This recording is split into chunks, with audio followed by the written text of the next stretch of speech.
वक्रतुंड महाकाय सूर्यकोटि समप्रभा निर्विघ्न कुरु मे देवा सर्वकार्येषु सर्वदा। ओम नमो भगवते वासुदेवाय।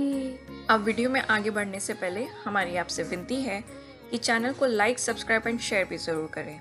व्यास गति को प्रणाम करते हुए हम श्री हरिवंश पुराण में हरिवंश पर्व का 14वां अध्याय शुरू करने जा रहे हैं। 14वां अध्याय सगर की उत्पत्ति और चरित्र तथा सगर पुत्रों के उद्योग से समुद्र का सागर होना। जन्मेजय ने कहा, तपोधन, वे राजा सगर विष के साथ क्यों उत्पन्न हुए थे? विष के साथ रहते हुए भी वे मरे क्यों नहीं? और मर्यादा से च्युत न होने वाले उन नरेश ने क्रोध में भरकर महाबली शक आदि क्षत्रियों के कुलोचित धर्म को क्यों नष्ट कर दिया था? इसका आप मुझसे विस्तार पूर्वक वर्णन कीजिए। विषमपायन जी बोले, राजन, राजा बाहु शिकार और जुए आदि व्यसनों में ही पड़ा रहता था। तात इस अवसर से लाभ उठाकर बाहु के राज्य को है ताल झंग तथा शंकों ने छीन लिया। यवन, पारद, काम्बोज, पहलव और खस, इन 5 गणों ने भी है राजाओं के लिए पराक्रम किया था। राज्य की छिन जाने पर राजा बाहु वन को चला गया और उसकी पत्नी भी उसके पीछे पीछे गई। इसके बाद उस राजा ने दुखी होकर वन में ही अपने प्राणों को त्याग दिया। उसकी पत्नी यदुवंश की कन्या थी, वह गर्भवती थी, तब भी बाहु के पीछे पीछे वन में गई थी। उसकी सौत ने उसे पहले ही विष दे दिया था।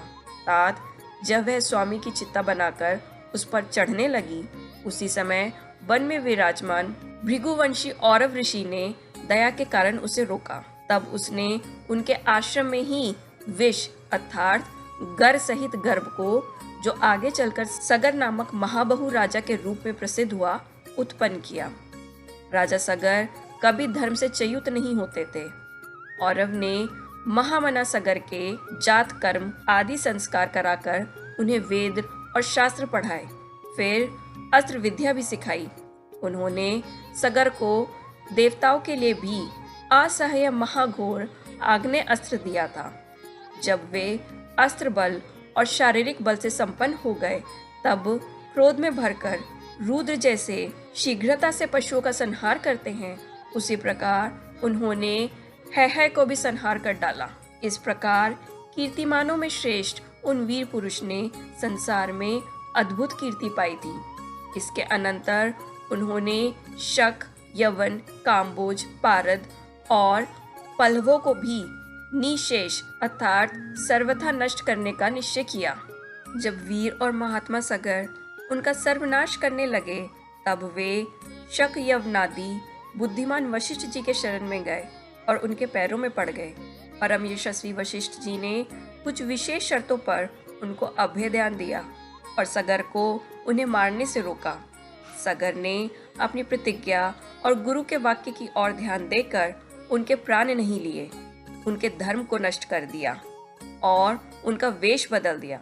उन्होंने शंकों के आधे सिर को मूंड कर छोड़ दिया, यवनों के सारे सिर को मूंड दिया और पल्लवों के भी सिर को मुंडवा दिया। उन महात्मा नरेश ने पारदों के सिर को मुक्त केश अर्थात खुले हुए केश वाला कर दिया और पल्लवों के शमशुरधारी अर्थात केवल दाढ़ी वाला बना दिया और सबको स्वाध्याय तथा वस्त्रकार से रहित कर दिया।